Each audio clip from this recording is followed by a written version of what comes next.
Die Here moet my maar kom haal. Baie mense sê so. 'n Vriendin sê, die Here het eintlik net twee opsies, of hy moet ons kom haal, of hy moet ons kom help. Maar nee, op 'n ernstige noot.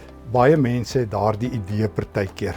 Die lewe is nie lekker nie, nou moet die Here my maar kom vat, sodat dit weer lekker kan wees. Miskien is dit wat Elia dink, wanneer hy in 1 Konings 19 onder 'n bos lê en wag om dood te gaan. Dit is nadat hy gevlug het vir koningin Isebel. En dan daag daar 'n engel op, en die engel het kos.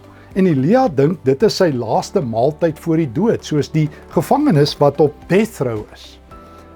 En nadat Elia geëet het, gaan lê hy maar weer in die sterfposisie. Die engel sê vir hom, Elia, jy moet nog eet. Daar is seconds. Die Here het lewenskos vir jou.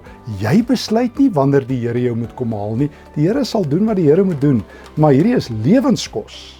En dan stap Elia Horeb toe en daar praat die Here met hom. En as Elia nog so bietjie in 'n nik is, wat sê hy het alleen oorgebly, dan sê die Here, nee Elia, jou somme is nie so goed nie, daar's nog 7000 ander oor, maar gaan jy en gaan doen my werk, en dan stuur die Here hom uit. So die Here bring altyd vir ons lewenskos.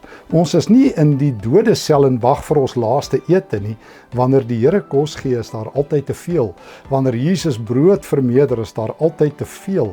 Wanneer Jesus opdaag in Openbaring 3 by die gemeente van Laodicea, kom hy met lewenskos. So hoor dus, hou op om te sê die Here moet my maar kom haal. Vra die Here vir lewenskos, eet dit en lewe. Die Here sal wel weet wanneer die tyd reg is, wanneer ons huis in die hemel reg is. Tot dan, neem, eet en lewe uit die hand van die Here.